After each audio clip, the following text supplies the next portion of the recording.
بادشاہ موت سے پہلے آزاد اور کھلی ہوا کا ایک گھونٹ۔ السلام علیکم سامعین کرام، امید ہے آپ بالکل خیریت سے ہوں گے۔ ہم سب بھی آپ سب کی دعاؤں سے بالکل خیریت سے ہیں۔ پیارے سامعین کرام، میں آپ کے ساتھ تاریخ کے جھروکوں میں ہر ویڈیو میں مختلف ٹاپک شیئر کرتی ہوں۔ امید ہے آپ کو پسند آتے ہوں گے اور آپ میری ویڈیو کا شدت سے انتظار بھی کرتے ہوں گے۔ تو آج میں آپ کے لیے جو موضوع لے کے حاضر خدمت ہوئی ہوں وہ ہے بد نصیب بادشاہ۔ یہ ٹاپک بھی آپ کو بہت پسند آئے گا۔ تو ٹاپک شیئر کرنے سے پہلے آپ سے گزارش ہے آپ میرے چینل کو سبسکرائب کر لیں اور بیل آئیکن کو پریس کر لیں تاکہ میری ہر نئی آنے والی ویڈیو کا نوٹیفیکیشن سب سے پہلے آپ کو مل سکے۔ آئیے ویڈیو آپ کے ساتھ شیئر کرتی ہوں۔ اعوذ باللہ من الشیطان الرجیم، بسم اللہ الرحمن الرحیم۔ بد نصیب بادشاہ۔ جب ہندوستان کے آخری شہنشاہ بہادر شاہ ظفر کو میکنزی بحری جہاز میں بٹھا دیا گیا، یہ جہاز 17 اکتوبر سن 1856 کو رنگون پہنچ گیا۔ شاہی خاندان کے 35 مرد اور خواتین بھی تاجدار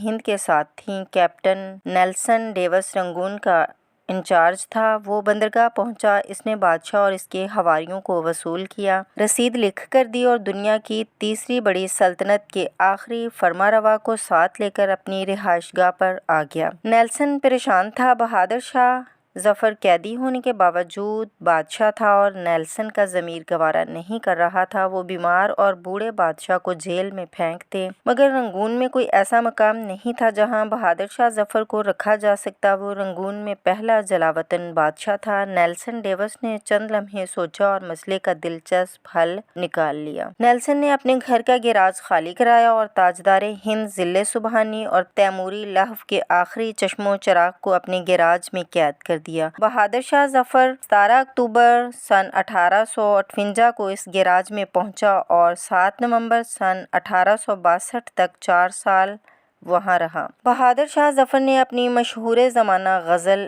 "لگتا نہیں ہے دل میرا اجڑے دے یار میں، کس کی بنی ہے عالم ناپائیدار میں، اور کتنا بد نصیب ہے ظفر، دفن کے لیے 2 گز زمین بھی نہ ملی کوئے یار میں" اسی گیراج میں لکھی تھیں۔ یہ 7 نومبر کا خشک دن تھا اور سن تھا سن 1862۔ بد نصیب بادشاہ کی خادمہ نے شدید پریشانی میں کیپٹن نیلسن ڈیوس کے دروازے پر دستک دی۔ اندر سے اردلی نے برمی زبان میں اس بدتمیزی کی وجہ پوچھی۔ خادمہ نے ٹوٹی پھوٹی برمی میں جواب دیا، ضلع سبحانی کا سانس اکھڑ رہا ہے۔ اردلی نے جواب دیا، صاحب کتے کو کنگھی کر رہے ہیں، میں انہیں ڈسٹرب نہیں کر سکتا۔ خادمہ نے اونچی آواز میں رونا شروع کر دیا۔ اردلی اسے چپ کرانے لگا مگر آواز نیلسن تک پہنچ گئی۔ وہ غصے میں باہر نکلا۔ خادمہ نے نیلسن کو دیکھا تو وہ اس کے پاؤں میں گر گئی۔ وہ مرتے ہوئے بادشاہ کے لیے گیراج کی کھڑکی کھلوانا چاہتی تھی۔ بادشاہ موت سے پہلے آزاد اور کھلی ہوا کا ایک گھونٹ بھرنا چاہتا تھا۔ نیلسن نے اپنا پسٹل اٹھایا، گارڈز کو ساتھ لیا، گیراج میں داخل ہو گیا۔ بادشاہ کی آخری آرام گاہ کے اندر بدبو،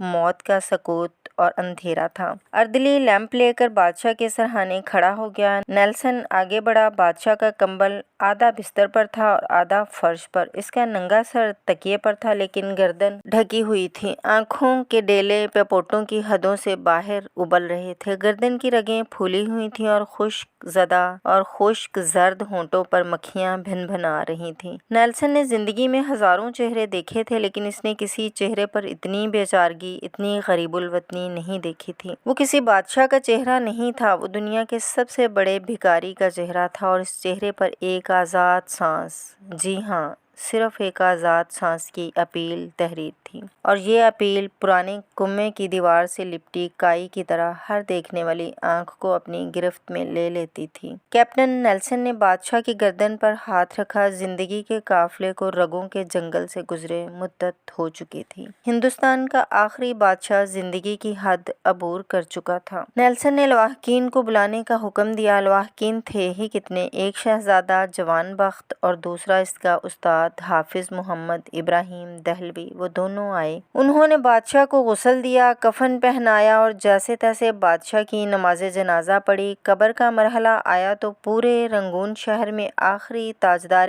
ہند کے لیے 2 گز زمین دستیاب نہیں تھی۔ نیلسن نے سرکاری رہائش گاہ کے احاطے میں قبر کھدوائی اور بادشاہ کو خیرات میں لی ہوئی مٹی میں دفن کر دیا۔ قبر پر پانی کا چھڑکاؤ ہو رہا تھا، گلاب کی پتیاں بکھیری جا رہی تھیں تو استاد حافظ حافظ ابراہیم دہلوی کے خزاں رسیدہ ذہن میں 30 ستمبر سن 1837 کے وہ مناظر دوڑنے لگے جب دہلی کے لال قلعے میں 62 برس کے بادشاہ بہادر شاہ ظفر کو تاج پہنایا گیا۔ ہندوستان کے نئے بادشاہ کو سلامی دینے کے لیے پورے ملک سے کئی لاکھ لوگ دلی آئے تھے اور بادشاہ جب لباس فاخرہ پہن کر تاج شاہی سر پر سجا کر اور نادر شاہی اور جہانگیری تلواریں لٹکا کر دربار عام میں آیا تو پورا دلی تحسین تحسین کے نعروں سے گونج اٹھا۔ نقارچی نعرے بجانے لگے، گویے ہواؤں میں تانے اڑانے لگے، فوجی سالار تلواریں بجانے لگے اور رقاصائیں رقص کرنے لگیں۔ استاد حافظ محمد ابراہیم دہلوی کو یاد تھا بہادر شاہ ظفر کی تاج پوشی کا جشن 7 دن جاری رہا اور ان 7 دنوں میں دلی کے لوگوں کو شاہی محل سے کھانا کھلایا گیا، مگر 7 نومبر سن 1862 کی اس ٹھنڈی اور بے مہر صبح بادشاہ کی قبر کو ایک خوش الحان کاری تک نصیب نہیں تھا۔ استاد حافظ محمد ابراہیم دہلوی کی آنکھوں میں آنسو آ گیا۔ اس نے جوتے اتارے، بادشاہ کی قبر کی پائنتی میں کھڑا ہوا اور سورۃ توبہ کی تلاوت شروع کر دی۔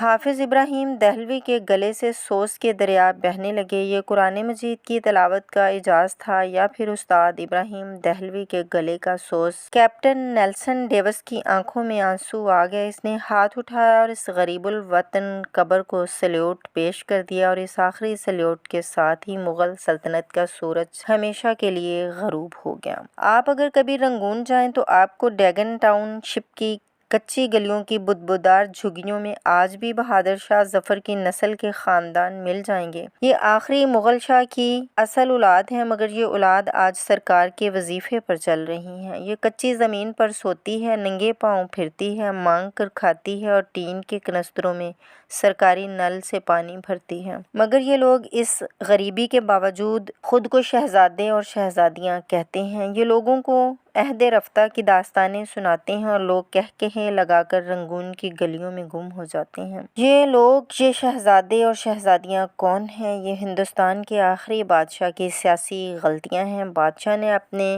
گرد نااہل، خوش آمدی اور کرپٹ لوگوں کا لشکر جمع کر لیا تھا۔ یہ لوگ بادشاہ کی آنکھیں بھی تھے، ان کے کان بھی اور اس کا ضمیر بھی۔ بادشاہ کے 2 بیٹوں نے سلطنت آپس میں تقسیم کر لی تھی۔ ایک شہزادہ داخلی امور کا مالک تھا اور دوسرا خارجی امور کا مختار۔ دونوں کے درمیان لڑائی بھی چلتی رہتی تھی اور بادشاہ ان دونوں کی ہر غلطی، ہر کوتاہی معاف کر دیتا تھا۔ عوام کی حالت انتہائی ناگفتہ بے تھی۔ مہنگائی آسمان کو چھو رہی تھی۔ خوراک منڈیوں سے کٹائی کے موسموں میں غائب ہو جاتی تھی۔ سوداگر منہ مانگی قیمت پر لوگوں کو گندم، گڑ اور ترکاری بیچتے تھے۔ ٹیکسوں میں روز اضافہ ہوتا تھا۔ شہزادوں نے دلی شہر میں کبوتروں کے دانے تک پر ٹیکس لگا دیا تھا۔ طوائفوں کی کمائی تک کا ایک حصہ شہزادوں کی جیب میں چلا جاتا تھا۔ شاہی خاندان کے لوگ قتل بھی کر دیتے تھے تو کوئی ان سے پوچھ نہیں سکتا تھا۔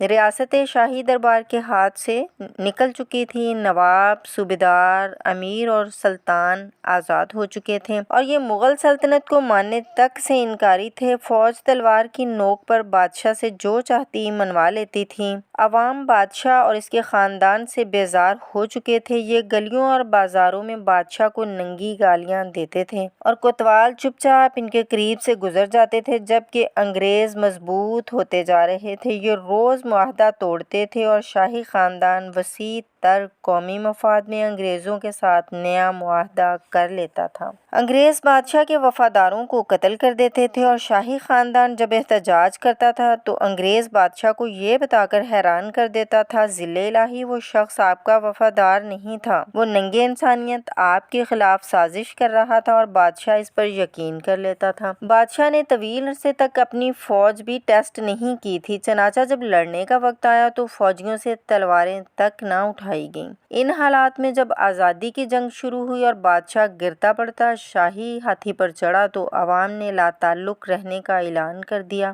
لوگ کہتے تھے ہمارے لیے بہادر شاہ ظفر یا الیگزینڈر وکٹوریہ دونوں برابر ہیں۔ مجاہدین جذبے سے لبریز تھے لیکن ان کے پاس قیادت نہیں تھی۔ بادشاہ ڈبل مائنڈڈ تھا، یہ انگریز سے لڑنا بھی چاہتا تھا اور اپنی مدت شاہی بھی پوری کرنا چاہتا تھا۔ چنانچہ اس جنگ کا وہی نتیجہ نکلا جو ڈبل مائنڈڈ ہو کر لڑی جانے والی جنگوں کا نکلتا ہے۔ شاہی خاندان کو دلی میں ذبح کر دیا گیا جبکہ بادشاہ جلا وطن ہو گیا۔ بادشاہ کیپٹن نیلسن ڈیوس کے گیراج میں قید رہا، گھر کے احاطے میں دفن ہوا اور اس کی اولاد آج تک اپنی عظمت رفتہ کا ٹوکرا سر پر اٹھا کر رنگون کی گلیوں میں پھر رہی ہے۔ یہ لوگ شہر میں نکلتے ہیں تو ان کے چہروں پر صاف لکھا ہوتا ہے، جو بادشاہ اپنی سلطنت، اپنے مینڈیٹ کی حفاظت نہیں کرتے، جو عوام کا اعتماد کھو بیٹھتے ہیں، ان کی اولادیں اسی طرح گلیوں میں خوار ہوتی ہیں۔ یہ عبرت کا کشکول بن کر اسی طرح تاریخ کے چوک میں بھیک مانگتی ہیں۔ لیکن ہمارے حکمرانوں کو یہ حقیقت سمجھ میں نہیں آتی، یہ خود کو بہادر شاہ ظفر سے بڑا بادشاہ سمجھتے ہیں۔